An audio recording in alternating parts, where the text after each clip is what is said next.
Trails through Daybreak is very, very, very interesting to me because if you don't know, the Trail series is broken up based on region. They all take place on a continent of Zemuria. Trails in the Sky is for the Libero region, the Zero and Azure duology, which is the Crossbell region, Trails of Cold Steel, which is the Erebonia region. But there's been one region called Calvard, which is always mentioned in the games. Like all these regions are mentioned in every game. The Calvard region is one that we actually haven't been in, and this is what Trails through Daybreak is supposed to explore. So this series is going to be delving into the Calvard region, which is very interesting because once you get into a new region, it's always very different in terms of the technologies, the fashion designs of clothes, the types of people, like the races even sometimes. So like it's very interesting whenever you go to a different region, and so I'm really interested to see how Trails through Daybreak handles it. One thing I want to mention is they released a trailer like maybe yesterday or a couple of days ago. I did not watch the trailer. I don't watch trailers for games that I know that I'm going to buy, and so I am not watching the trailer at all for Trails through Daybreak. So if I mention something that sounds like a theory and it's been shown in the trailer, that's why, but I am not going to be watching the trailer. I'm just going to be going straight into the release. One thing I do want to mention, which I've seen from a screenshot of the game, is the main character, the way he fights is very different from how any main character has fought in the past games. So usually, like, just based on like how the system works in the games is everyone has a weapon. Like Lloyd in the Zero or Azure games, he uses like tonfas. Reen uses a katana. You have Estelle using a bow staff, and everyone uses weapons. There's like shotguns, there's staves, there's like a large variety of weapons. But the main character in Trails through Daybreak, from what I've seen from a screenshot, or a GIF, he transforms into like this blue glowing demon looking thing. I have no idea what that is. I don't know if that's a weapon. I don't know if that's his main combat mode. I don't know if he uses weapons usually and that's just like an ultimate mode he goes in, or I don't know if like the group he's with, can they all transform like that? Like I have no idea. So that's very interesting to me because usually every game still has the exact same formula where your characters will just use these weapons they have in their system with Sepith and Orbal arts and shit, but he's turning into like a monster to fight, which is very interesting to me. I also don't know if this game is like turn-based or real-time fighting, because I do know that the Trails series is going to transition to real-time fighting at some point. I just don't know when that happens. My only theory, if I had to pick one for like the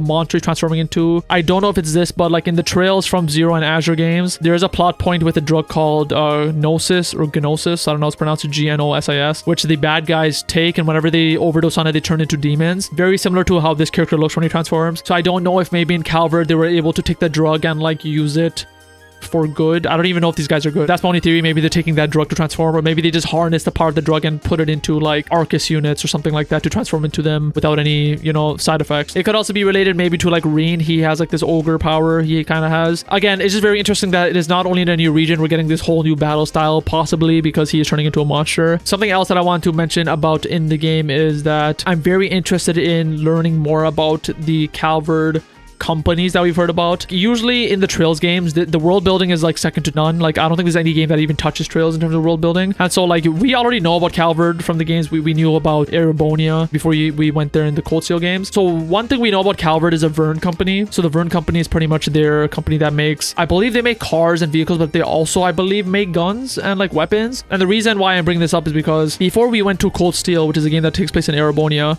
we knew of a company called the Rhineford company, and they're very similar to the Vern company, where we knew they kind of make vehicles and make weapons. The Rhineford company ends up becoming very, very important in the Cold Steel games. Not only do we have a character from the Rhineford company as part of the main crew, we know a bunch of characters from the Rhineford company, like higher ups. Rhineford company has been important in the overall plot. Pretty much what I'm saying is the Rhineford company we've heard about for so long in the previous games ends up becoming a very important company in the overall Cold Steel games. And so the Vern company is a company that we've always been hearing on the side in Calvard. Are they going to be important to the plot?